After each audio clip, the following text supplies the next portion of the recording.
ॐ श्रीकृष्ण शरणं मम गोपिका जीवनस्मरणं गोविन्द गोविन्द सद्गुरुनाथ महाराज की जय। शुक्लां भरधरं विष्णुं शशिवर्णं चतुर्भुजं प्रसन्नवदनं ध्यायेत् सर्वविघ्नोपशान्तये। नमो नमः सद्गुरुभ्यः सद्गुरुभ्यो नमो नमः। नमो नमः सद्गुरुभ्यः सद्गुरुभ्यो नमो नमः। सच्चिदानन्दरूपाय विश्वोत्पत्त्यादिहेतवे तापत्रयविनाशाय श्रीकृष्णाय वयं नुमः। यं प्रव्रजन्तमनुपेतमपेतकृत्यं द्वैपायनो विरह कातर आजुहाव पुत्रेति तन्मयतया तरवोऽभिनेदुः तं सर्वभूतहृदयं मुनिमानतोऽस्मि। यस्वानुभावमखिल श्रुतिसारमेकम् आध्यात्मदीपम् अतिथितीर्षतां तमोऽन्धं संसारिणां करुणयाः पुराणगुह्यं तं व्याससूनुमुपयामि गुरुं मुनीनां। योगीन्द्राय नमस्तस्मै शुकाय ब्रह्मरूपिणे संसारसर्पदष्टं यो विष्णुरातममुमुचत् कालव्यालमुखग्रास त्रासनिर्नाशहेतवे श्रीमद्भागवतं शास्त्रं कलौकीरेण भाषितम्। एतस्मादपरं किञ्चित् मनःशुद्ध्यै न विद्यते जन्मान्तरे भवेत् पुण्यं तदा भागवतं लभेत्। ज्ञानवैराग्यसम्पूर्णान् हरिभक्तिपरायणान् पूर्वाचार्यातहं वन्दे सम्प्रदायप्रवर्तकान्। भगवन्नाम साम्राज्य लक्ष्मी सर्वस्वविग्रहं श्रीमद्बोधेन्द्र योगीन्द्र देशिकेन्द्रम् उपास्महे। कलिकालोचितं धर्मं नाम संकीर्तनात्मकं निर्णेतुम् अवतीर्णं तं प्रेमिकं सद्गुरुं भजे। हरे रामेति कृष्णेति नाम संकीर्तनं सदा लोकक्षेमाय कुर्वन्तं प्रेमिकं सद्गुरुं भजे। जन्माद्यस्य यतोऽन्वयात् इतरतश्चार्तेष्वभिज्ञस्वराट् तेने ब्रह्महृदाय आदिकवये मुह्यन्ति यत्सूरयः। तेजो वारिमृतां यथा विनिमयो यत्र त्रिसर्गो मृषा धाम्ना स्वेन सदा निरस्तकुहकं सत्यं परं धीमहि। धर्मः प्रोज्झितकैतवोऽत्र परमो निर्मत्सराणां सतां वेद्यं वास्तवमत्र वस्तु शिवदं तापत्रयोन्मूलनम्। श्रीमद्भागवते महामुनिकृते किं वा परैरीश्वरः सद्यो हृद्यवरुध्यतेऽत्र कृतिभिः शुश्रूषिभिस्तत्क्षणात्। निगमकल्पतरोर्गलितं फलं शुकमुखात् अमृतद्रवसंयुतं पिबत भागवतं रसमालयं मुहुरहो रसिका भुवि भावुकाः। नारायणं नमस्कृत्य नरं चैव नरोत्तमं देवीं सरस्वतीं व्यासं ततो जयमुदीरयेत्। श्रीमद्भागवताख्योऽयं प्रत्यक्षः कृष्ण एव हि स्वीकृतोऽसि मया नाथ मुक्त्यर्थं भवसागरे। मनोरथो मदीयोऽयं सफलः सर्वदा त्वया निर्विघ्नेनैव कर्तव्यो दासोऽहं तव केशव। श्रीहरये नमः श्रीहरये नमः श्रीहरये नमः। गोपिका जीवनस्मरणं गोविन्दा गोविन्द सद्गुरुनाथ महाराज की जय। Good afternoon, everyone. We have 13, I believe, stanzas 1 to 42. Ramesh, can you do 1 to 21, and then Shobha, you can do the rest? Yeah, sure. 1 to 22, right? 1 to 21, yeah. Okay, 1 to 21, okay. Om Shri Sukha Uvacha Nisamya Vacham Vat Nisamya Vacham Ragam Ketishtan. Shri Sukha Uvacha Nisamya Vacham Vadato Muneh Punyatama Nripa. Nisam Vachayam Vadato Mune Punyadamam Nripaka Bhuya Prapsha Gauravyo Vasudeva Katatrataha Papracha. Bhuya Papracha Gauravyo Vasudeva Katatrataha Viduruvacha Saivai Swayam Bhuva Samrat Priyaputra Swayam Bhuvaha Pradilabhya Priyam Patnim किमं चाकर ततो मुने First line la Swayambhu. First word is Swayambhu. Okay. स वै स्वायं भुवः Bhuva स्वयं Samrat. भुवः Yeah. Right Swayambhuva Samrat. Swayambhuva सम्राट् प्रियपुत्र स्वयंभुवः प्रतिलभ्यं प्रियं पत्नीं किं चाकर ततो मुने चरितं तस्य राजोर्ष्यः आतिरादिराजस्य सत्तम ब्रूहि मे श्रद्धातनाय विश्वक्षेन्नाश्रयो हयौसौ Yes, so ह्यस्रौ श्रुतस्य पुंसां शुचिरस्य मस्य नन्वञ्जस्य शुरिभिवृष्टितोऽर्थः Suribit, Suribir Iditortah. सूरिभिरिडितोऽर्थः यद्दत्गुणानुश्रवणं मुकुन्दपातारविन्दं Hridayesh येषाम् श्रीशुक उवाच इति ब्रुवाणां विदुरं विदीनं सहस्रशीर्णश्चरणोपतानं बृहृष्टरोमभगवत्कथायां प्रणीयमानो मुनिरप्यशष्ट मैत्रेय उवाच यदा स्वभार्यया साकं जातस्वयंभुवो मनुः Swayambhuvo Manuho. स्वायंभुवो मनुः प्राञ्जालिनि प्राञ्जालिः प्रणदश्चेतं वेदगर्भामभाषतः त्वमेघ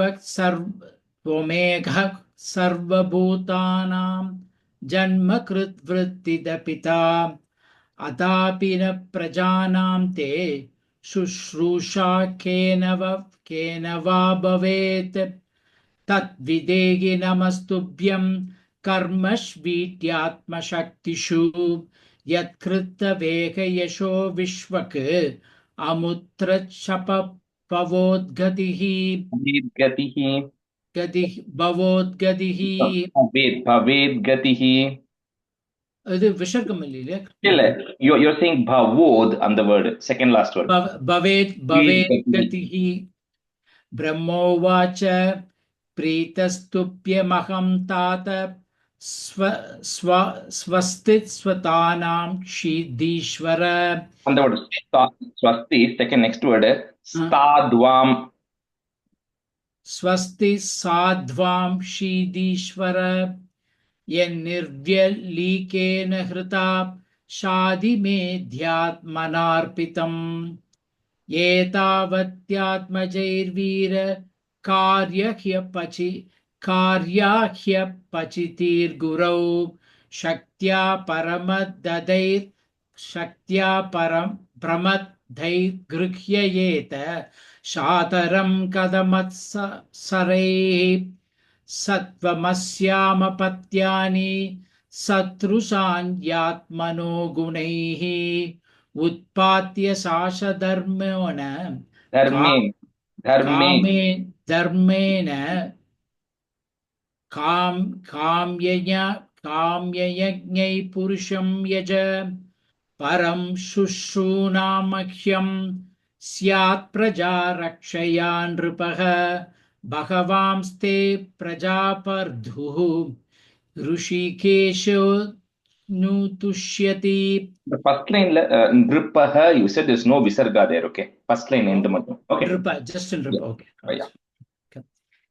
येषां न तुष्टो भगवान् यज्ञलिङ्गो जनार्दनः तेषां श्रमो ह्यपार्थाय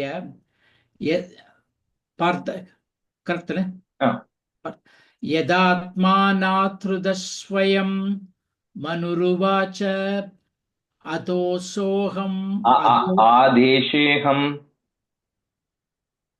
आदेशेऽहं भगवतो वर्तेयामीव सुतनः स्थानं द्विहीनु जानीहि prajanam mama cha prabho.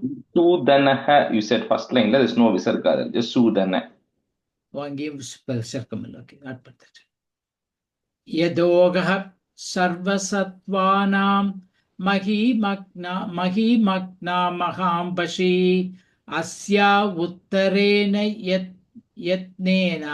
yatno devadevya vidiyatam. Maitreya uvacha parameshtitvabham matye dadasannama veshyakam gademenam samunneshye idi dadyo dhiyachiram srijato me shutirvarbhihi plavavyamana Plavyamana. plavyamanam rasam gata अताद्रख्यमनुष्ठेयम् अस्माभिः सर्गयोजितैः यस्याहं हृदयादाशं स ईशो वितातादु मे इत्यभिध्यायातो नासा विवरत्सगसा सानग वराहत् तेको निरकात् अंगुष्टपरिमाणकः Second line first word mattum. तस्यापि Second line first word mattum. Varaha toko. वराहतोको निरगात् अंगुष्टपरिमाणकः तस्यापि पश्यत कस्ततः क्षणेन किल Bharata गजमात्र प्रववृवते तद्भूतमभून्महात् No, and the word Marichi and the last word. And the easy to break it as tad adbhutam mahat, then you can say it correctly. Tad or tadadbhutam, but you can, if you want, you can break it. Tad adbhutam mahat.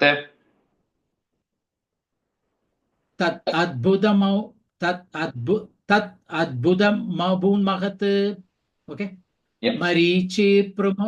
मरीचि प्रमुखैर्विप्रैः कुमारैर्मनुना सह दृष्टवादत् सौकरं रूपं दर्ग्यामास चित्रता Tarkayamasa. तर्कयामास चित्रता किमेतत् सौकरव्याजं सत्त्वं दिव्यमवस्थितम् अहो पदाश्चर्यमितं नाशयामे विनिश्रुतम् Nasaya. Oh, sorry. नासायामे विनिश्रुतम्. Yeah, you good? Thank you.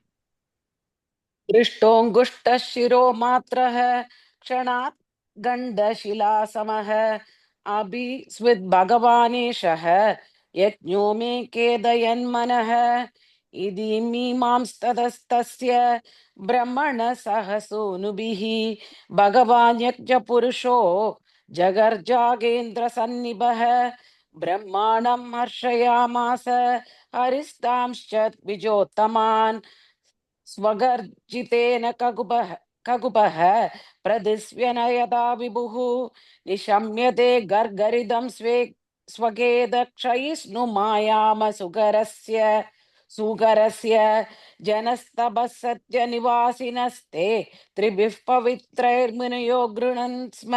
And the first line is Shobhan, Maya Maya. The Ya, I think you just missed it. First line. Mayamaya sugar. Okay, correct. Okay, sorry. Mayamaya sugarasya. Sukarasya.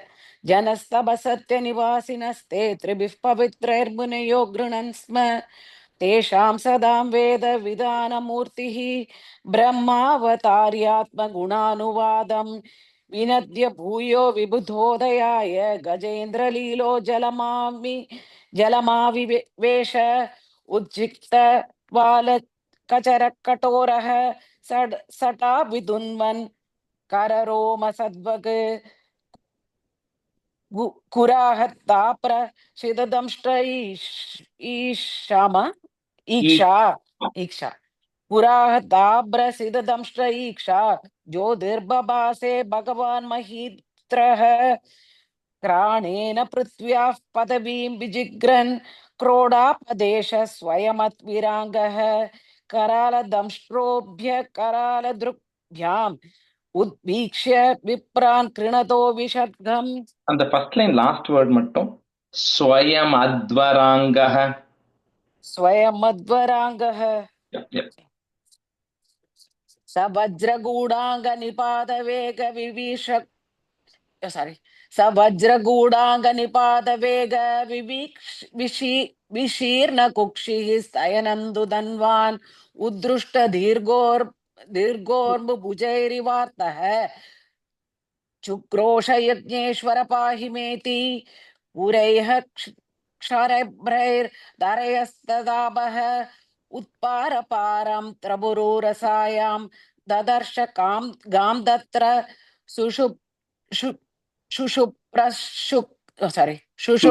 सुरग्रे सुरग्रे यां जीवतानीं स्वयमभ्यदत्त.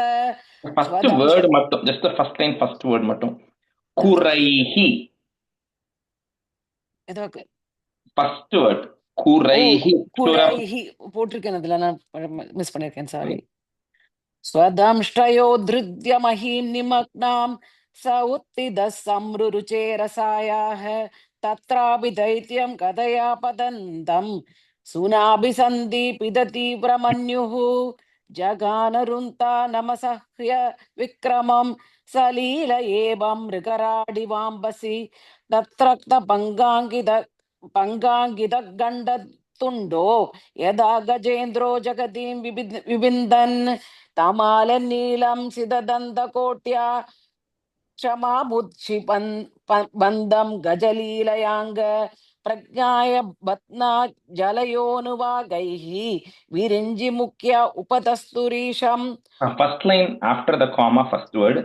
You said kshamam, it's a iksh. Kshmam Kshmamutshibandam. Okay, sorry. Kshmamutshibandam gajalilayang. So on the word mattrimi. Shmam. Oh. I think you missed one ma. Just say that on the Shmam Utshiband. Oh, sure. Kshamudshibandam. Kshamudshibandam. So think of it as KSHMAAM. Shmam. Smam. Yeah. Shmam. Mudshibandam. Okay. Yeah. Shmam Ukshipandam. Yeah. Ukshibandam. Rushaya uchuhu जितं जिदं ते जिदयज्ञभावन त्रयीं तनुं स्वां परिधुन्वते नमः यद्रोमगर्देषु निलील्युरध्वराः तस्मै नमः कारणसूकरायते रूपं तवैतन्ननु दुष्कृतात्मनां दुर्दर्शनं देव यदत्वरात्मकं छन्दांसि यस्य त्वजिबर्हिरोमसु आज्ञं दृशी त्वङ्ग्रिषु चादुरोत्रं सुदृण्ड आशी ध्रुवैष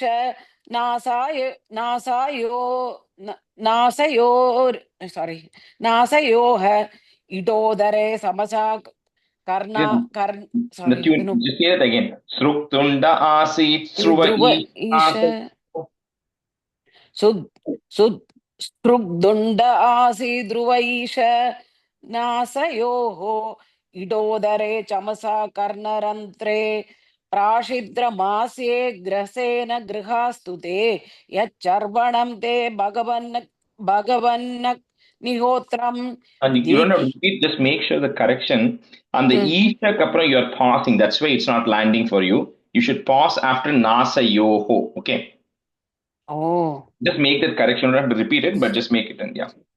Charvanam Devotram Dikshanu Janmopasadarshidodaram Tvam Prayaniyodayamanī dadamshtrah Jiva Pravargayastava Shirshagam Kradoho Sapyava Satyam Chidayo Savohite Somastureda सवनान्यवस्थितिः संस्था विभेदास्तव देवता दादवः सत्राणि सर्वाणि शरीरसन्धिः त्वं सर्वयज्ञक्रतुरिष्टबन्धनः नमो नमस्ते किलमन्तरदेवता द्रव्याय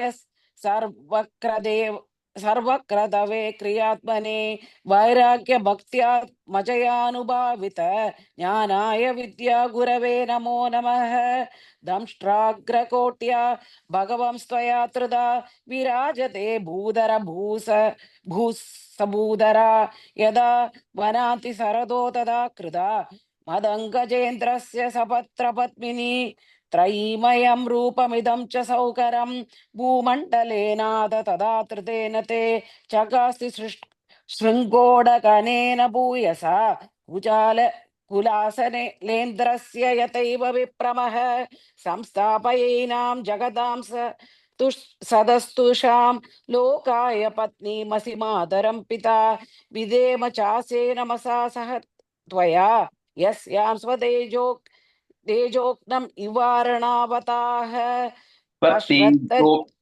स्वतेजोग्निम्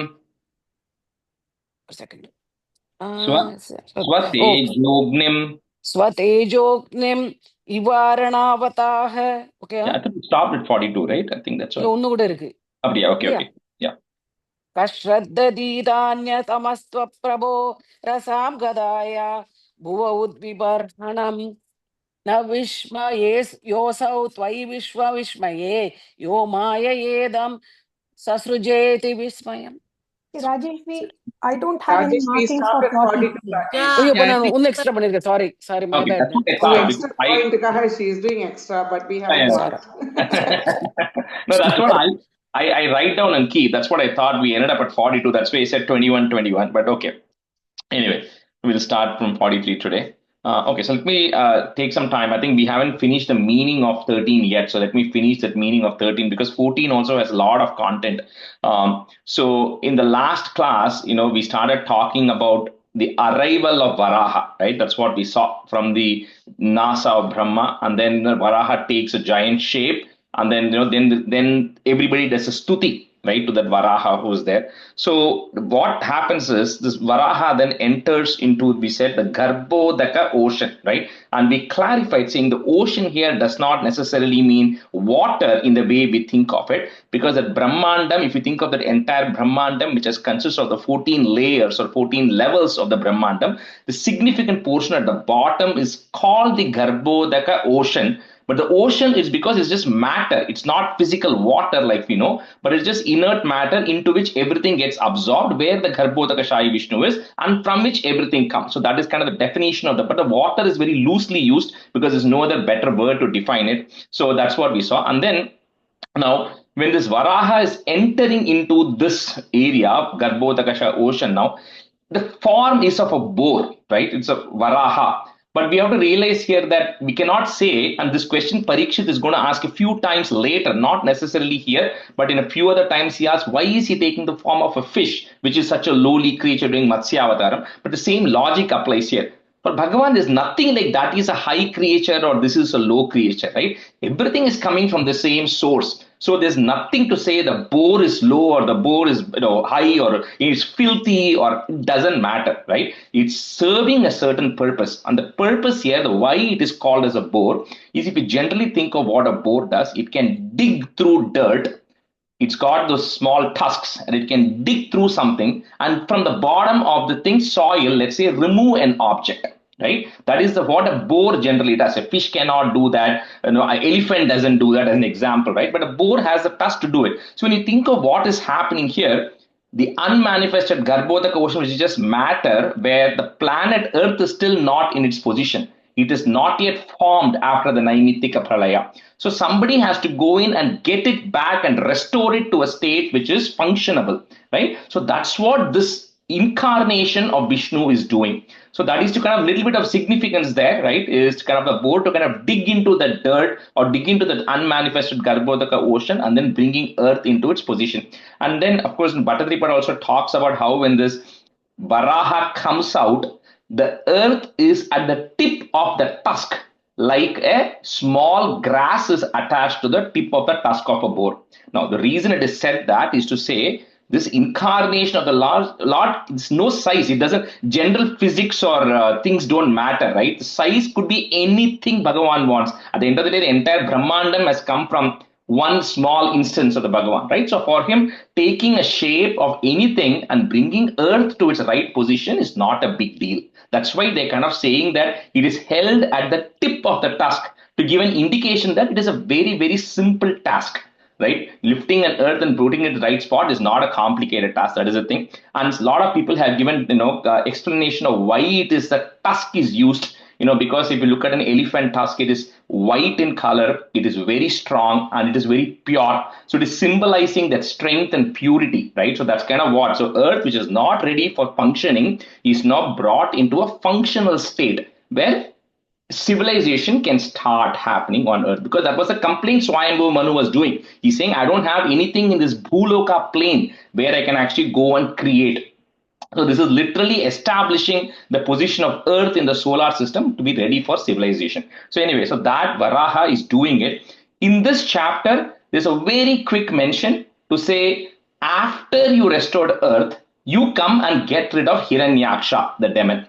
But all of that is going to come in the next several chapters, but this is a quick mention of that. So we'll also not talk about the details in this chapter. And then when Varaha comes out, they describe about, he takes the form of the Tamala, the 33 Tamala Neelam Sitadanta Kotya. So you then take a form which is very bluish in color. And the moment Varaha you do that, then everybody comes to a realization it is the Supreme Lord who has incarnated. And then all the sages then do a stuti to the Lord, which is a kind of several set of stanzas. And then this chapter, then after the stuti, this chapter comes to an end, with Maitreya saying that, that in this way, Mahavishnu is coming in and then establishing earth to be ready for civilization to happen. So Swayambhu Manu can go and create. And anyone who actually, thinks about how Varaha incarnation happened and then restored the planet to it is, will get blessings from the Lord. And it's one of the highest things. Because at the end of the day, that is a functioning of the avataram. This avataram has two purposes. One of them is restoring earth. Second is to get rid of Hiranyaksha. So with that, yeah. So we have heard Hiranyasha took earth away, right? No, so Hiranyaksha doesn't physically take the earth away because the earth itself is not there at that point for him to take it away. Okay, so then Bhagavan bringing earth up and killing Hiranyasha are not related, right? Hiranyaksha is going around trying to conquer, which will come later. So we'll kind of talk about that, what he's going about doing it. But he doesn't physically, there's nothing like he's putting it under. Okay. Okay, but he at the end of the day is going and terrorizing everything which is happening, which is going to happen later, right? I mean, they're going to talk about it later. It's already happened, but they're going to talk about sequentially later. And then if the civilization is going to be restored, then you can't have a Hiranyaksha going and terrorizing all the 14 worlds. So there's a little bit of that connection also, which we'll cover later on. Okay, but so that's why. So you have to get rid of Hiranyaksha, so that civilization can then be created on earth. So there is a little bit of that connection, but he's not the one necessarily putting it under the water or something of that sort. Okay. That's not how it is mentioned though. So, okay, all right. So let me see who I had today. Satya, you can be student, and Vani, you can be student. So start from 43. Kaha, put a ish. Kash Shraddha tamas. That's one word. Shraddha tamas tava prabho, comma, rasam gataya bhuva udvibarhanam na vismayosau tvai vishwa vismaye, comma, yo mayayedam sasrjeti vismayam. So we'll just do only one more time because 14 has got a lot of meaning. So, Kashraddhadhitanyatamasthava prabho rasam gathaya bhuva udvibarhanam na vismayosau toi vishwa vismaye yo mayayedam sasrujeti vismayam. Kashraddhadhitanyatamasthava prabho रसां गताया भुव उद्विबर्हणं न विस्मयोऽसौ त्वयि विश्वविस्मये यो माययेदं ससृजेति विस्मयम् कश्रद्धधीतास्य तमस्तव प्रभो रसां गताया भुव उद्विबर्हणं न विस्मयोऽसौ त्वयि विश्वविस्मये यो माययेदं ससृजेति विस्मयम् Vidhunvata Vedamayam Nijam Vapuhu. Put a visargan comma, Vapuhu. Next line, the Jana, there is a ir that will go away. Janas Tapas Satya Nivasino Vayam Satha Shikodhuta Shivambu Bindubihi. Another visargan comma. Next, on top of the V, the ir that is there, that will go away. Vimrijyamana Bhrishamisha Pavitaha. Vidhunvata Vedamayam Nijam Vapuhu Janastapas Satya Nivasino Vayam Satashiko Dhuta Shivambu Bindubihi Vimrijyamana Bhrishamisha Pavitaha. विदुन्वता वेदमयं निजं वपुः जनस्तपः सत्यनिवासिनो वयं सटाशिको धूतशिवाम्बुबिन्दुभिः विमृज्यमाना वृषमीशपाविताः विधुन्वता वेदमयं निजं वपुः जनस्तपः सत्यनिवासिनो वयं सटाशिको धूतशिवाम्बु बिन्दुभिः विमृज्यमाना भृशमीश पाविताः Tavai Bata Brashta Matis Tavaisha Te, Yah Karmanam Paramapara Karmanaha Yadyoga Maya Guna Yoga Mohitam, Vishwam Samastam Bhagavan Videhisham. So this concludes the stuti that they are all doing. Savai Bata Brashta Matis Tavaisha Te Yah karmanam paramapara karmanaha yadyoga maya gunayoga mohitam vishwam samastam bhagavan videhisham. Savai bata brashtamatistavaišate yah te yah karmanam paramapara karmanah yadyoga maya gunayoga mohitam vishwam samastam bhagavan videhisham. स वै बत भ्रष्टमतिस्तवैषते यः कर्मणां पारमपारकर्मणः यद्योगमाया गुणयोगमोहितं विश्वं समस्तं भगवान् विधेहिशम् Bhagavan videhisham.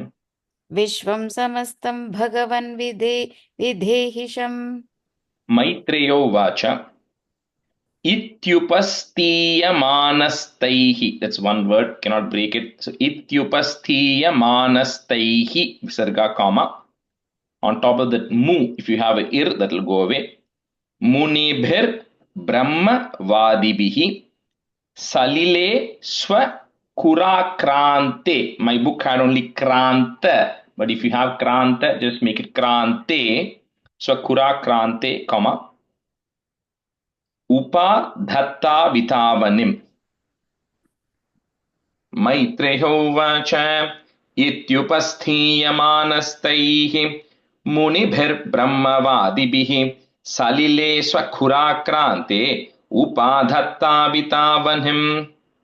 Maitreya uvacha ityupasthiyamanastaihi munibir brahmavadibihi salile swakurakrante ukrante upadatta vitavanim.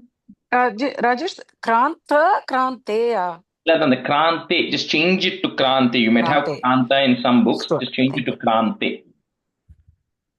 Maitreya उवाच इत्युपस्थीयमानस्तैः मुनिर्ब्रह्मवादिभिः सलिले स्वखुराक्रान्ते उपाधत्ता वितावनिम्. Vanigaru, that first line after the comma, Munibhir. मुनिभिर्ब्रह्मवादिभिः Sa Itham Bhagavanurvim, comma, Vishwaksenah Prajapatihi Rasaya Leelayonitam. I'm just breaking at that ma. Leelayonitam, comma. Next word starts with the a. Apsu Nyasya Yayau Harihi.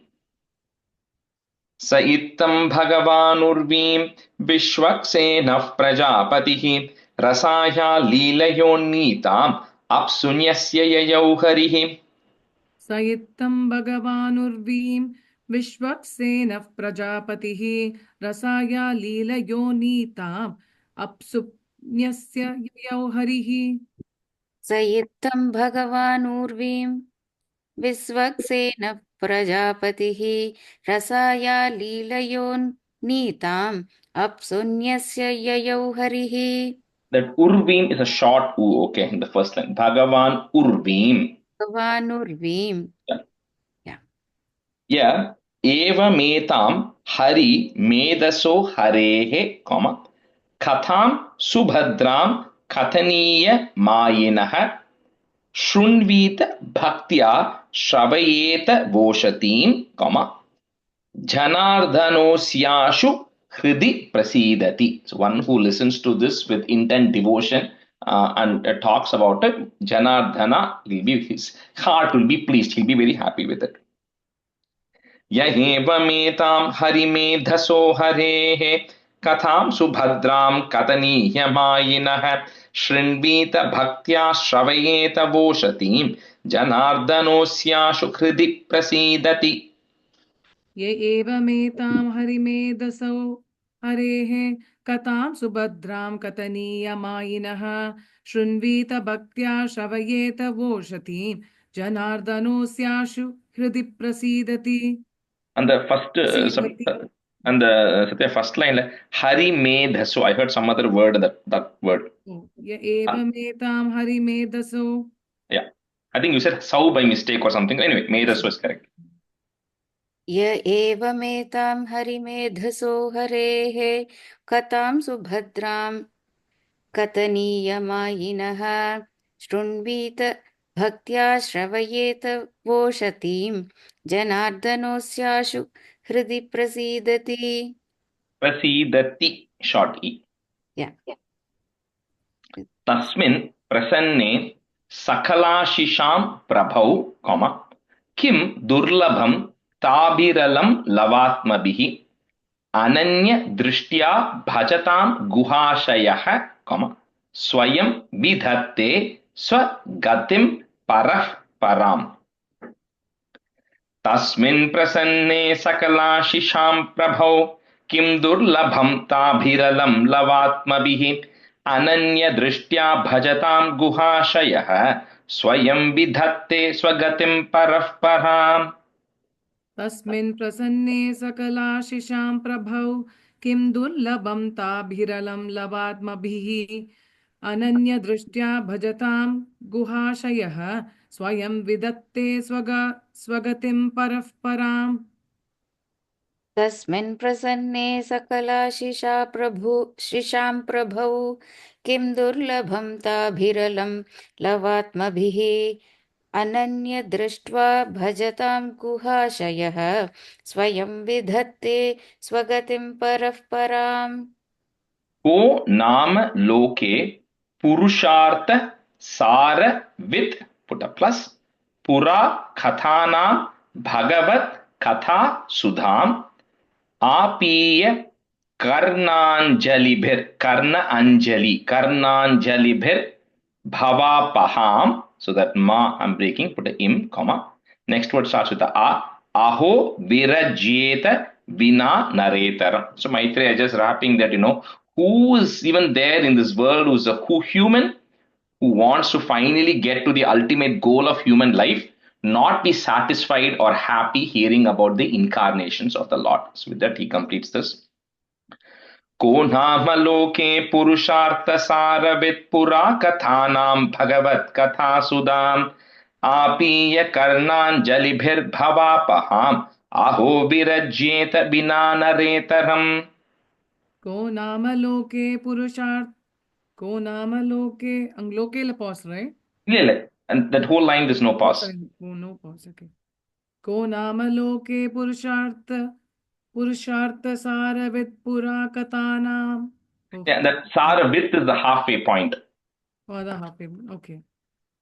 को नाम लोके पुरुषार्थ सारविद पुरा कथानां भगवत कथा सुधाम आपीय कर्णांजलिर्भवापहाम अहो विरज्येत विना नरेतरम. को नाम लोके पुरुषार्थसारवित् पुरा कथानां भगवत्कथा सुधाम् आपीय कर्णाञ्जलि भवापहाम् अहो विरजेत विना नरेतरम्. इति श्रीमद् भागवते महापुराणे पारमहंस्यां संहितायां तृतीयस्कन्धे वराह प्रादुर्भावानुवर्णने त्रयोदशोऽध्यायः. इति श्रीमद्भागवते महापुराणे पारमहंस्यां संहितायां तृतीयस्कन्धे Varaha प्रादुर्भावानुवर्णने त्रयोदशोऽध्यायः. Pradaru, I don't have that. Varaha प्रादुर्भावानुवर्णने वर्णने त्रयोदशोऽध्यायः. Yeah. श्रीमद्भागवते महापुराणे पारमहंस्यां संहितायां तृतीयस्कन्धे Varaha प्रादुर्भावानुवर्णने त्रयोदशोऽध्यायः. So like we said in the last time, like this doesn't necessarily go in the sequence of things. So 13, 14, 15, 16, 17, all the 5 chapters of the third skandam are dealing with Varahavatam and related things. Like it coincides with 11, 12 and 13 of Narayaniyam. That this is 13, 14, 15, 16, 17. But like I said, it doesn't go in that order. 12 is going to come first, then it's going to go to 11, then it's going to go to 13. In the Narayaniyam sequence, I'm saying, right? So that's why it may not look sequential, but we'll get into more details. Ata Chaturdashodhyayah Shri Shuka Vacha Nishamya Kaushara Vinopa Varnitam, cannot break that word, Kaushara Vinopa Varnitam, comma, Hare Katham Karana Sukaratmanah Punassa Papracha Tamudyatanjalihi. So Anjali again. Tamudyatanjalihi. Visarga comma. Then there's on top of that na, there is a ir that will go away. Na chati tripto viduro dhritavratah. Shri Shuka uvacha nishamya kaushara vinopavarnitam hare katam karana sukaratmanah punassa papracha tamudyatanjalihi na chati tripto viduro dhritavratah. Shri Shuka uvacha nishamya kaushara vinopavarnitam hare katam karana sukaratmanah punassa papracha tamudyatanjalihi nachati tripto viduro dhritavratah. Shri Shuka uvacha nishamya kaushara vinopavarnitam hare katam karana sukaratmanah punassa papracha tamudyatanjalihi nachati trupto viduro dhrutavratah. Vidurau vacha tenaiva tu munisreshta, comma, harina yajnamurtina adi daityo hiranyaksho, comma, hata ityanu shushruma. Vidurau vacha tenaiva tu munisreshta harina yajnamurtina adi daityo hiranyaksho hata ityanu shushruma. Vidura uvacha tenaiva tu munishreshtha harina yajnamurtina adi daityo hiranyaksho hata ityanyushruma. Hata ityanu shruma. Vidura uvacha tenaiva tu munishreshtha हरिणा यज्ञमूर्तिना आदिदैत्यो हिरण्याक्षो हत इत्यनुशुश्रुम Tasya chodharataha. You have to say that visarga. Chodharataha kshonim, comma. Swa damshtragrena leelaya. Daitya rajasya cha brahman, comma. Kasmadhetor abhun mridaha. I'm just breaking that ra abhun mridaha. तस्य चोद्धरतः क्षोणीं स्वदंष्ट्राग्रेण लीलया दैत्यराजस्य च ब्रह्मन् कस्माद्धेतोरभून्मृदः. Tasya and the word only, starting. तस्य, yeah. Tasya choda. Please know the word. तस्य चोद्धरतः. Okay. Tasya chodharatah kshonim swadam shragrena leelaya daitya rajasya cha brahman kasmadhetor abun mridah. Dhetor abhun mridah. First line after kshonim is the pause, okay. तस्य चोद्धरतः क्षोणीं स्वदंष्ट्राग्रेण लीलया दैत्यराजस्य च ब्रह्मन् कस्माद्धेतोनभून्मृधः. First line one you go chodharatah kshonim. तस्य चोद्धरतः क्षोणीं. All right, we'll switch. Gomatete, you can be a student, and Priya Arun, you can be a student. Okay. Maitreyo vacha sadhu veera tvaya prishtam. That ma will break it. Im prishtam, comma. Next word starts with the a. Avatara katham harehe yatvam prichhasi martyanam, comma. Mrityu pasha vishatanim.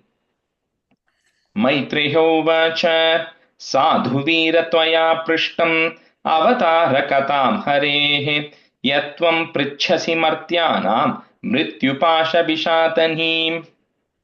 Maitreyo vacha sadhuveera tvaya prishtam avatar katham harehe yatvam prichhasi martyanam mrityupasha vishatanim.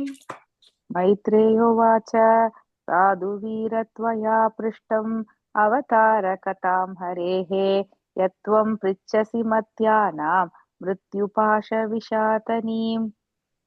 Yayotana pada, uttana pada is the word coming there. Yayotana padaf putro, comma, munina gitayarbhakah mrityoh kritvaiva murdnyangrim. This word is little hard. It's murdni angrim. Okay, so you have to keep saying murdni angrim 10 times. You'll get it. It's murdnyangrim. Okay, I can type it in English a little bit in the chat in a minute. So that ma you break it in. Next word becomes aruroha haref padam. Yayotana padaf putro munina gitayat bhakah mrityo kritvaiva murdnyangrim aruroha haref padam. Yayotana padaputro munina gitayarbhakah mrityo kritvaiva murdnyangrim aruroha hare padam. Yatotana padah putro munina gitayarbhakah mrityo kritvaiva murdnyangrim aruroha hare padam. Give me 1 second, Priya. I'm just going to type it in there.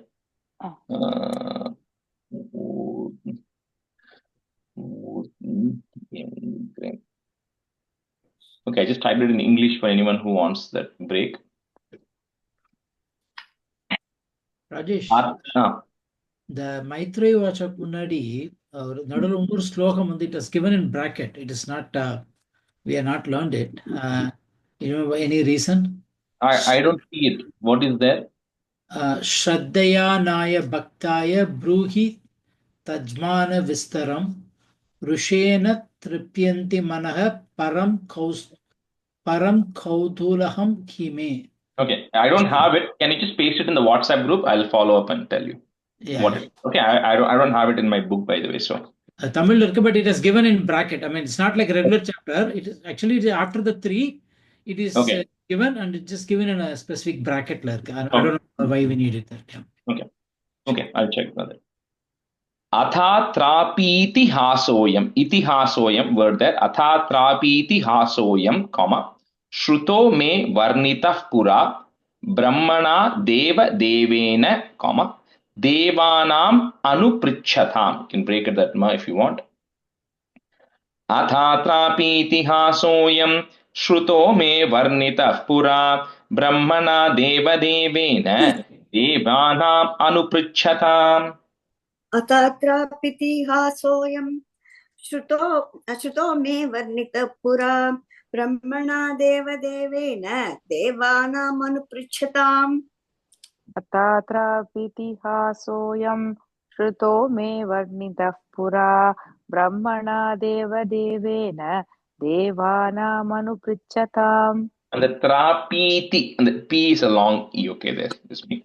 अथात्रापितिहासोऽयं. Yeah, correct. Ditir dhakshayani kshattaha, visargan comma, kshattaha. Next word is the ir, that will go away. Maricham kashyapam patim, apatya kama chakame, comma, sandhyayam hrichayardita. दितिर्दाक्षायणी क्षत्तः मारीचं कश्यपं पतिम् अपत्यकामा चकमे सन्ध्यायां हृच्छयार्दिता. दितिर्दाक्षायणी दितिर्दाक्षायणी क्षत्तः मारीचं कश्यपं पतिम् अपत्यकामाचकमे सन्ध्यायां हृच्छयार्दिता. दितिर्दाक्षायणी क्षत्तः मारीचं कश्यपं पतिम् अपत्यकामाचकमे सन्ध्यायां हृच्छयार्दिता. इष्ट्वाग्नि जिह्वं पयसा पुरुषं यजुषां पतिं निम्लोचत्यर्क, cannot break that word, निम्लोचत्यर्क आसीनं, that mer will break it, put a im, comma. Next word starts with the a. Agnyagare, one word. Agnyagare samahitam. Ishtvagnijihvam payasa purusham yajusham patim nimlochatyarka asinam agnyagare samahitam. इष्ट्वाग्निजिह्वं पयसा पुरुषं यजुषां पतिं निम्लोचत्यर्क आसीनम् अग्न्यगारे समाहितम्. इष्ट्वाग्निजिह्वं पयसा पुरुषं यजुषां पतिं निम्लोचत्यर्क आसीनम् अग्न्यगारे समाहितम्. दितिरु वाचा एष मां त्वत्कृते विद्वन् काम आत शरासनः दुनोति दीनां विक्रम्य रम्भामिव मतङ्गजः. दितिरुवाच एष मां त्वत्कृते विद्वन् काम आत शरासनः दुनोति दीनां विक्रम्य रम्भामिव मतङ्गजः.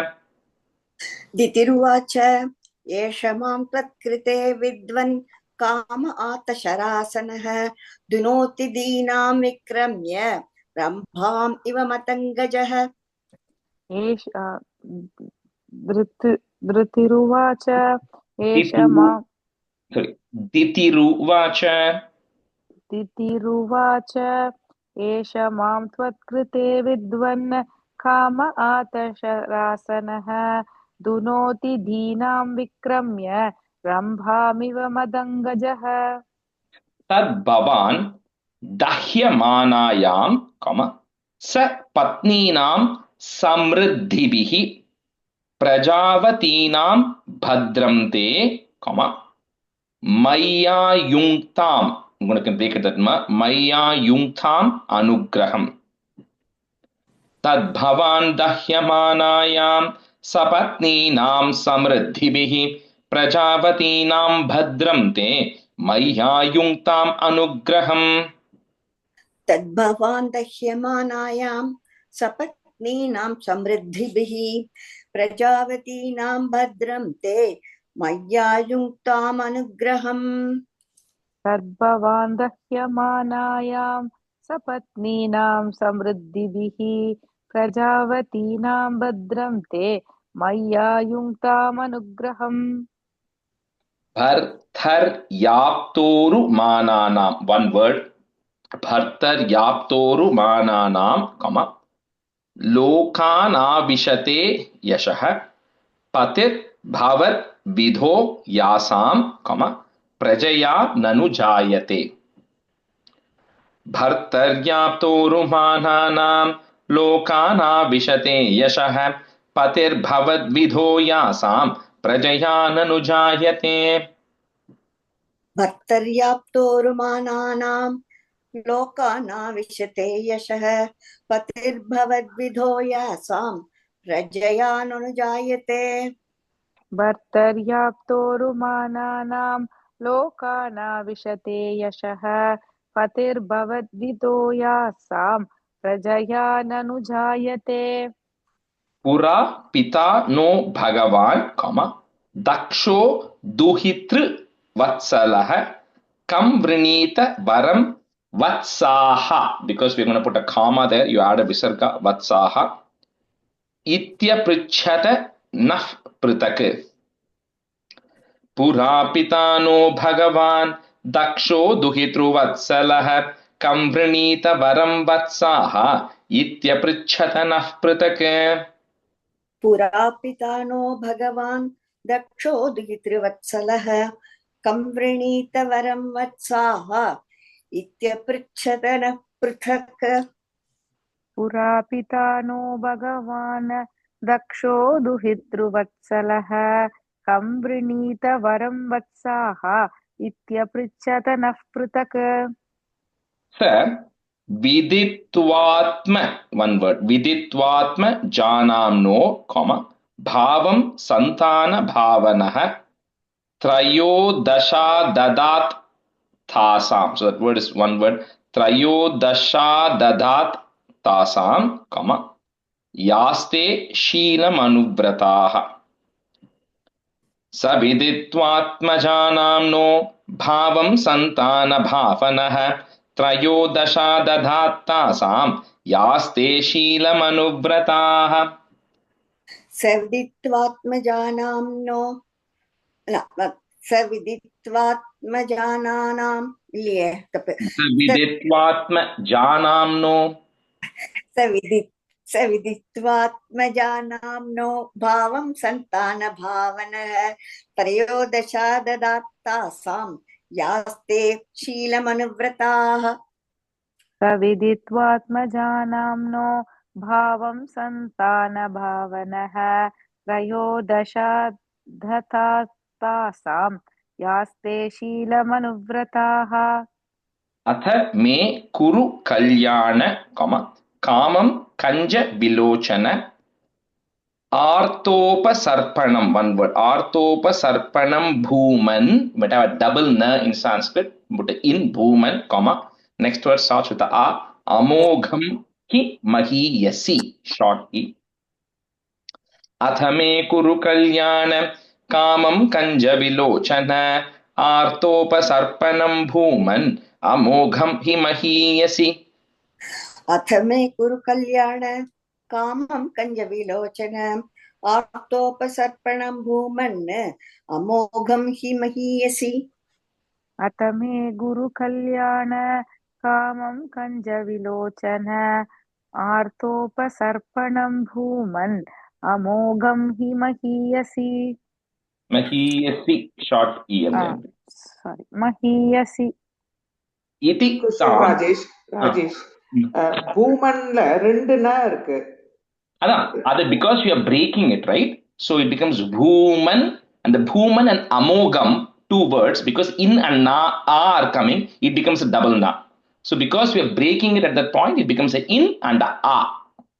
In and a becomes na, right? But why is there two nas there? Because in and a, when you write it together, it becomes a na. In and a na, it becomes like that. That's how we write it in the sandhi rule. Oh, okay. Everywhere, that's every time there's a double na coming, right? It's like in, and most of the cases, if there's a coming afterwards, it becomes a double. You write a double na types. Okay, got it. அதுல வந்து இன்னுக்கு முன்னால short வந்தா இது duplicate ஆகும், long வந்தா duplicate ஆகும்.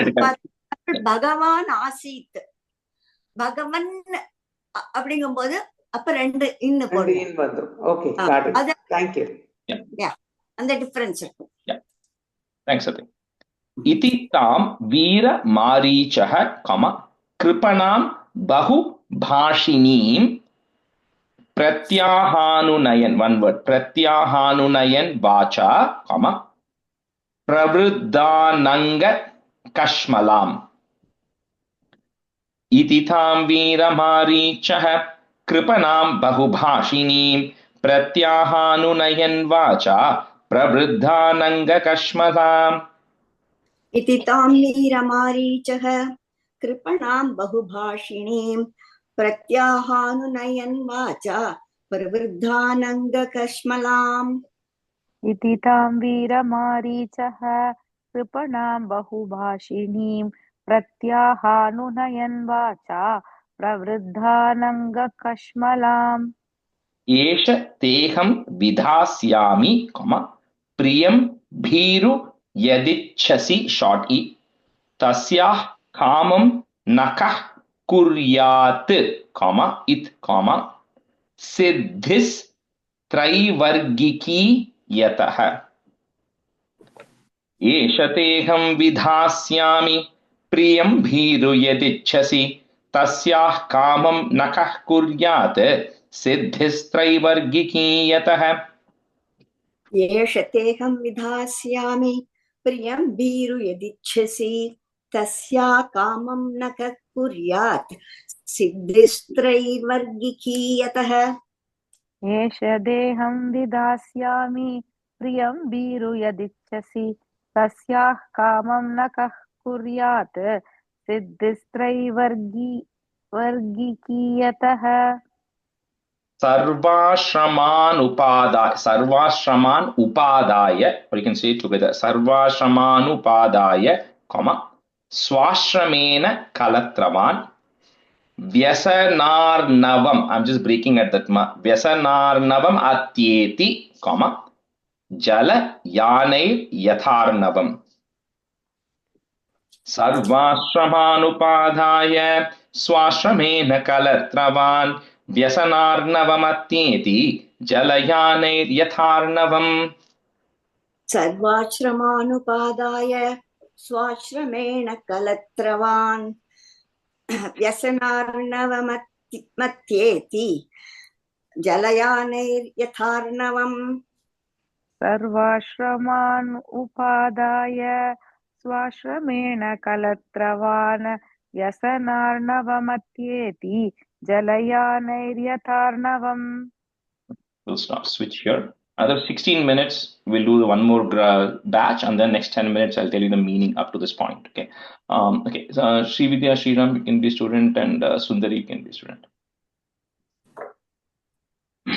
Yamahur Atmano. I'm just breaking at that. Yamahur Atmano Hyardam, Shreyas Kamasya Manini, short e. Yasyam Swa Dhuram Adyasya, Pumamsh Charati Vijwaraha. Yamahuratmano Hyardham Shreyas Kamasya Manini Yasyam Swadhuram Adyasya Pumamsh Charati Vijwaraha. Yamahur Atmano Hyardham Shreyas Kamasya Manini Yasyam Swadhuramatyasya Pumamscharati Vijwaraha. Yamahuratmano Hyardham Shreyas Kamasya Manini Yasyam Swadhuramadhyasya Pumamscharati Vijwaraha. Next word, little bit of a tough one there. Yama Shrityendriyarati. So it's Yama Ashritya Indriya aratin. So 4 different words, we cannot break it. So yamashrit yendriyaratin in, comma, durjayani tarashramaihi. When that's one word. Durjayani tarashramaihi. Vayam jayema helabihi. Visargan, comma. Next, on dasyun, there is a ir that will go away. Dasyun durga patiryatha. यामाश्रित्येन्द्रियारातीन् दुर्जयानितराश्रमैः वयं जयेमहेलाभिः दस्यून् दुर्गपथिर्यथा. यामाश्रित्येन्द्रियाराधीन् दुर्जयानितराश्रमैः वयं जयेम हेलाभिः तस्यून् दुर्गपतिर्यथा. यामाश्रित्येन्द्रियारातीन् दुर्जयानितराश्रमैः वयं जयेम हेलाभिः दस्यून् दुर्गपतिर्यथा. न वयं प्रभवस्तां त्वां. So I'm just breaking at that ma im tvam, comma, anukartum griheshwari, short e, apyayusha va kartsnena, comma, ye chanye guna gridnavaha. न वयं प्रभवस्तां त्वां अनुकर्तुं गृहेश्वरि अप्यायुषा वा कार्त्स्न्येन ये चान्ये गुणगृध्नवः. न वयं प्रभवस्तां त्वाम् अनुकर्तुं गृहेश्वरि अप्यायुषाव कार्त्स्येन ये चान्ये गुणकृद्नवः. The second line before the comma, कार्त्स्न्येन, in कार्त्स्न्येन, ny nyena. कार्त्स्येन. So let me just try to type it in English. Hold on. कार्त्स्येन.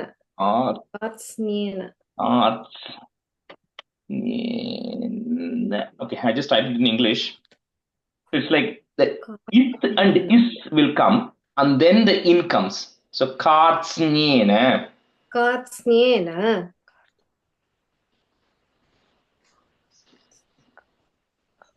न वयं प्रभवस्तां त्वाम् अनुकर्तुं गृहेश्वरि अप्यायुषा वा कार्त्स्न्येन ये चान्ये गुणगृध्नवः.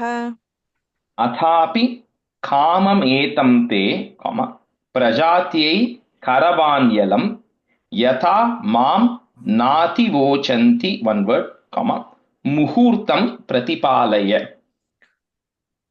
अथापि काममेतं ते प्रजात्यै करवाण्यलं यथा मां नातिवोचन्ति मुहूर्तं प्रतिपालय. अथापि काममेतं ते प्रजात्यै करवाण्यलं यथा मां नातिवोचन्ति मुहूर्तं प्रतिपालय. अथापि काममेतं ते प्रजात्यै करवाण्यलं यथा मां नातिवोचन्ति मुहूर्तं प्रतिपालय. First line, first word, athapi. अथापि काममेतं ते. एषा घोरतमा वेला, घोराणां घोरदर्शनात् चरन्ति यस्यां भूतानि, भूतेशानुचराणिह. एषा घोरतमा वेला घोराणां घोरदर्शनात् चरन्ति यस्यां भूतानि भूतेशानुचराणिह. एषा घोरतमा वेला घोराणां घोरदर्शना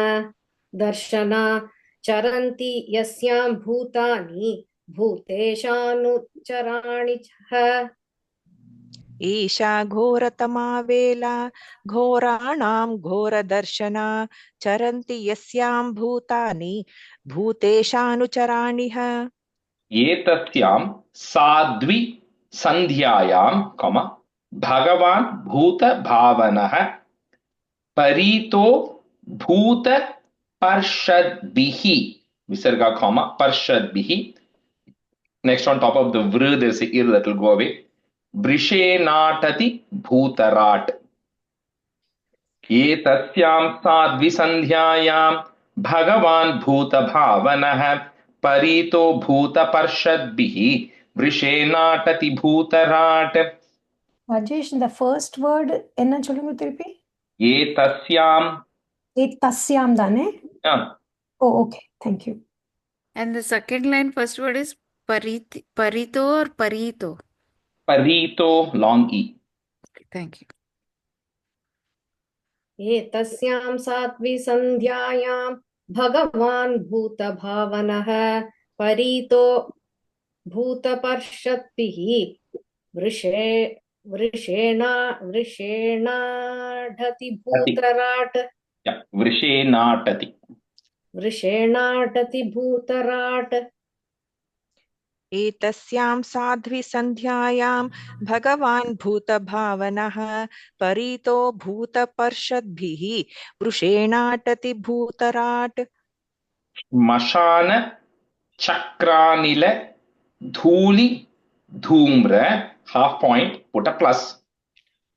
विकीर्ण विद्योत जटा कलापः भस्मावगुण्ठामल, one word, भस्मावगुण्ठामल रुक्म देहो, comma, देवस्त्रिभिः पश्यति देवरस्ते.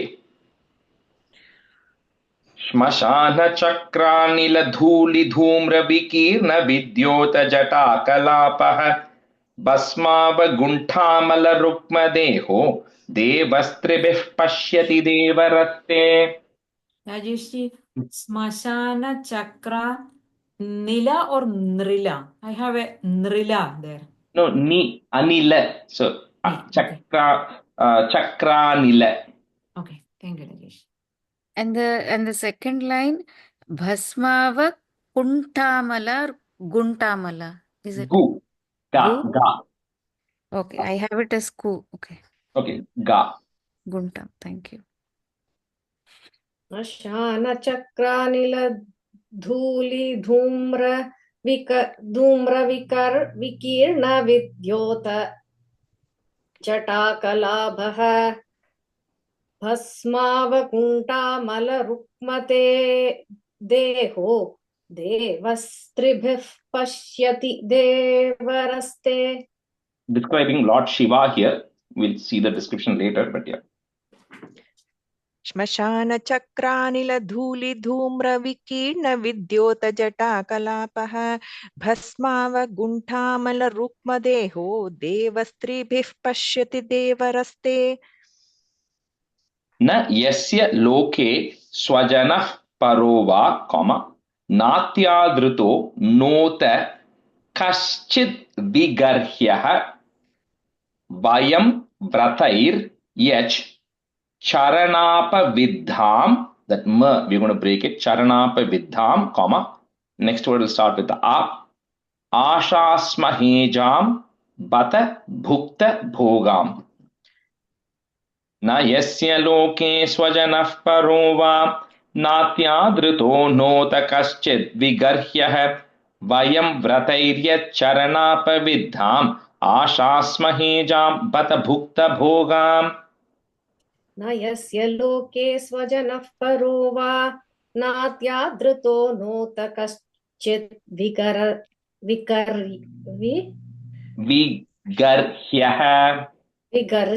विगर्ह्यः वयं व्रतैर्यच्चरणाभविद्धाम् आशास्मनोजां पतभुक्तभोगाम्. The line is repeat that line again. Ashasmahejam. Hojam sultana. Ashasmahejam padabhuktabhogam. न यस्य लोके स्वजनः परो वा नात्यादृतो नोत कश्चिद् विगर्ह्यः वयं व्रतैर्यच्चरणापविद्धाम् आशास्महे जाम्बत भुक्तभोगाम्. 25 and 26 are slightly harder stanzas. Yasyana vadhya charitam. Again, cannot break that. Yasyana vadhya charitam manishino, comma. Krinantya vidya patalam bibhitsavah nirasta samyati shayopi. One word. Samyati shayopi yat swayam, comma.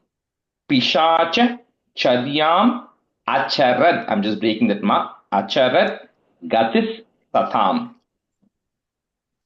यस्यानवध्याचरितं मनीषिणो गृह्णन्त्य विद्यापटलं बिभित्सवः निरस्तसाम्यातिशयोऽपि यत्स्वयं पिशाचचर्याम् अचरद्गतिः सताम्.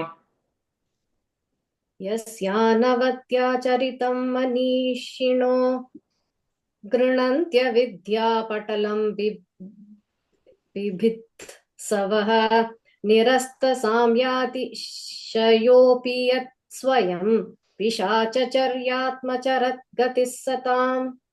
And the last पिशाचचर्याम् अचरत्. पिशाचचर्याम् अचरत् गतिः सताम्. यस्यानवध्याचरितं मनीषिणो गृह्णन्त्य विद्यापटलं बिभित्सवः निरस्तसाम्यातिशयोऽपि यत्स्वयं पिशाचचर्याम् अचरत् गतिः सताम्. Rajesh, one doubt. Yasyana vidya or vadya? Vidya. Grinantya. No, sorry. Which one? Which line? Yasyana vidya charitam or vadya charitam? Yasyana vadya. Vadya. It's not vidya. No, it's not vidya. Vidya, that's a late. Grinantya vidya. Okay. Okay. For me, both are vidya. That is why. Okay. Oh, okay, okay. Rajesh, did I make a mistake somewhere? No, I don't think so. Okay, you are trying to correct and then I think somebody else spoke. No. Okay, okay. I don't think so, yeah. Sundari, you don't make mistakes, Sundari. You're Samskrita Pandit. Oh, really? Hasanti yasya charitam hi durbhagaha, comma, swatman ratasya vidusha, one word, ratasya vidushas samihitam, yair vastra malyabharananu lepanaihi, one word, malyabharananu lepanaihi, shva bhojanam swatma tayopa lalitam. Again, that's one long word, cannot break it. Hasanti yasya charitam hi durbhagaha swatman ratasya vidushas samihitam yairvastra malya bharananu shvabhojanam swatmatayopalalitam. Hasanti yasya charitam hi durbhagaha swatman ratasya vidushas samihitam Vastra malyabharananulepanaihi shvabhojanam swatmatayopalalitam. Hasanti yasya charitam hi durbhagaha swatman ratasya vidushas samihitam yairvastra malyabharananulepanaihi shvabhojanam swatmatayopalalitam. We'll do one more and stop. Brahmadayo yat krita setu palaha. Add a visarga because we're going to put a comma. Yat karanam vishwamidam chamaya ajñakari tasya pishacha charya, comma, aho vibhumnash charitam vidambanam. Brahmadayo yat krita setu palaha yat karanam vishwamidam chamaya ajñakari tasya pishacha charya aho vibhumnascharitam vidambanam. Brahmadayo yat krita setu palaha yat karanam vishwamidam chamaya ajñakari tasya pishacha charya aho vibhumnascharitam vidambanam. Brahmadayo yat kruta setu palaha yat karanam vishwamidam chamaya ajñakari tasya pishacha charya aho vibhumnascharitam vidambanam. Okay, I'll pause here for today. I'll take the next 10 minutes, say the meaning. This chapter has a lot of content, so let's see how much we can cover today. So like I said, this is not necessarily going in a sequence, right? So we saw the Varaha Avataram, one portion of the Varaha Avataram where the earth was restored. So Shukadeva, Shukadeva is coming back again. He's saying, after hearing from this Vidura, he wants to hear more. Not because he's not satisfied with the Varaha Avataram, but he wants to hear more because, like we all have so many questions and inquiries, right? Vidura has the same thing. So Vidura says, I have heard before that when Bhagavan took the Varaha Avataram, he comes and slays this demon called Hiranyaksha. So, what was the purpose of the fight that actually happened between Varaha and Hiranyaksha? And why did that battle actually happen? And who is this Hiranyaksha? Kind of tell me all about it. I want to know about it, right? Because he says that, just by such an avataram of the Lord, you cannot quickly get away by explaining. I want to get into the more details, right? So Maitreya says, that it's again he says is a very good question, right? Because like we already saw, hearing about Varaha itself is always good. It leads you to liberation. So hearing more about it is great. And then he talks about, that's why that Uttanapada, one word came earlier when I was kind of correcting. So he gives an example saying even Dhruva, who is the son of Uttanapada, before he went to meditation, Lord Narada told him about the incarnations and the greatness of the Lord. So that is the advantage. You don't have to go, you can of course do Nama Japam, no doubt about it, that's amazing. But he said just hearing about the incarnations of the Lord itself is good enough because it's as powerful. So even Dhruva heard it, and that's how he went and he was able to meditate because he was also contemplating on the incarnations of the Lord, right? Which is also very important. So he says this story of this battle between Hiranyaksha and Varaha has been said by Brahma to the demigods, to Indra and everybody when they ask them once. So with that, he gets into the story. So it's now, like I said, it doesn't go in sequence. We have to kind of rewind, right? So rewind, I don't know how long back, but some amount of rewinding happening where he says this Daksha Prajapati who came out of Brahma, right? The Daksha Prajapati had several daughters. He gave 13 of his daughters in marriage to Kashyapa Muni. So out of these 13 daughters, the two famous people we know are Diti and Aditi.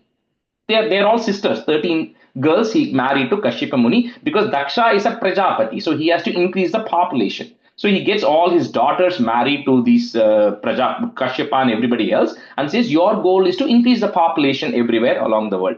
So this Diti, one day in the evening, she's actually getting a lot of sensual desire in her. That, that she goes to Kashyapa, who and says that, what, I want to have a physical union with you right now. Right? And it was the evening time. That's why in some places it says Sandhya Samaye would have come at some point. It's the evening time where Kashyapa, he's just finishing his, whatever sacrifice, the yajna and everything which he does. And he's just wrapping that up. At the time, Diti is coming and telling him, what, Kashyapa, like, I'm not able to control these desires I have in myself, right? And I really feel like, that we need to get together here. So he says, you should show mercy to me because she says, I need to, my other sisters, so she compares and says, all my other sisters who you married all have children. But I don't have any children. This is saying, I don't have any children. And she says, for a woman, if for her to have a children is very important, right? And the reason, and I'll tell you a little bit explanation here, which they talk about, right, is when Rishabhadeva Charitram comes later, right? They say that this may not apply to us, but I'll tell you what Rishabhadeva says. He says that you are supposed to give birth to children because they are the body of souls who have not yet got liberated. So you need to give them a body. And as parents, it is your responsibility to make sure your child gets liberated because the parents are the first guru, right? So he says we need to have children because there are beings who need to incarnate, who have to take the body, and we have to enable that. And you, Kashyapa, you are such a great person that you will be able to aid those people in getting liberated, which is very important, right? So she tells us, and she says, even when my father, Daksha Prajapati, was coming and seeking grooms for who we need to marry, I was also attracted to you. So she kind of gives all these reasons, right?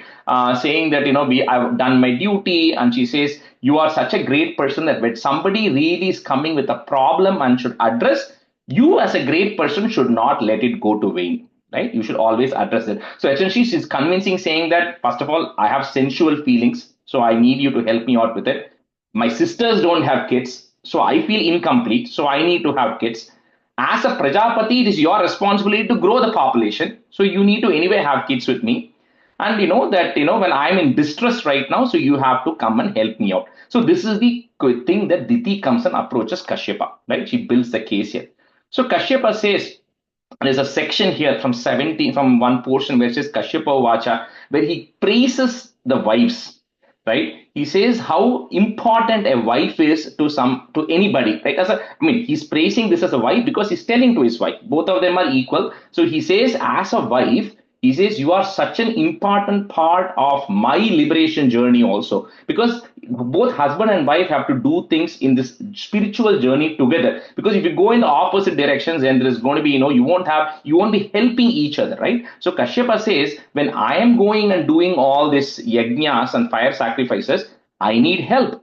And you have been the person who's been helping me, right? So by that, you are also getting the benefits, and we both are able to spiritually progress. So he praises her, saying that there are not enough ways I can thank you, and then even if I take another birth, my gratitude towards you is not going to get over, right? Because you've been such a devoted person, you've been doing all the right things. And he says that there's no doubt that you and I need to have children. She says, I have no problems with that. But he says, this is not the right time.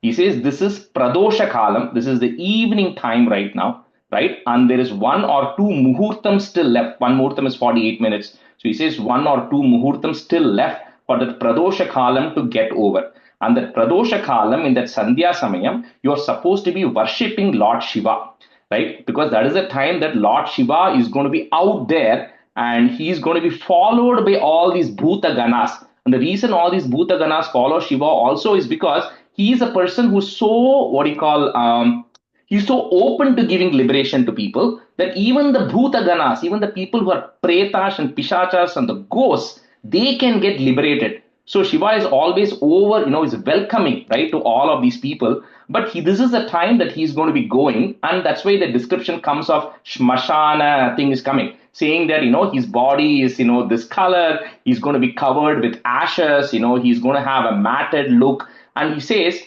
remember who he is.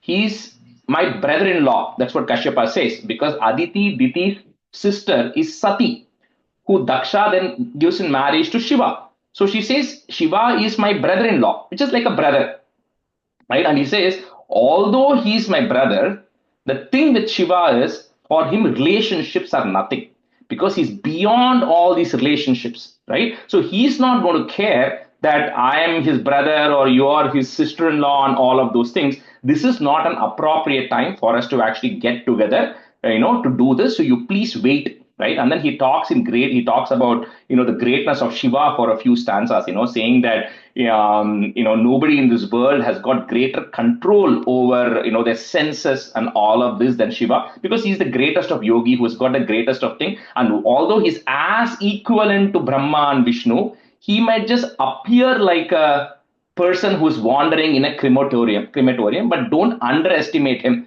Right? He's as powerful as Brahma and Vishnu and everybody. And only foolish people will try to test Shiva in these things. So this is not the right time, right? I think it's almost 3:30. So we'll stop here. So the Kashyapa says, this is not the right time for us to engage in this union. You please wait 1 or 2 muhurtas. Right? And with that, this thing comes to an end. And then we'll continue with... Oh, one other question. So this Prajapati is different from the other Prajapati who had the 27 nakshatras as the daughters?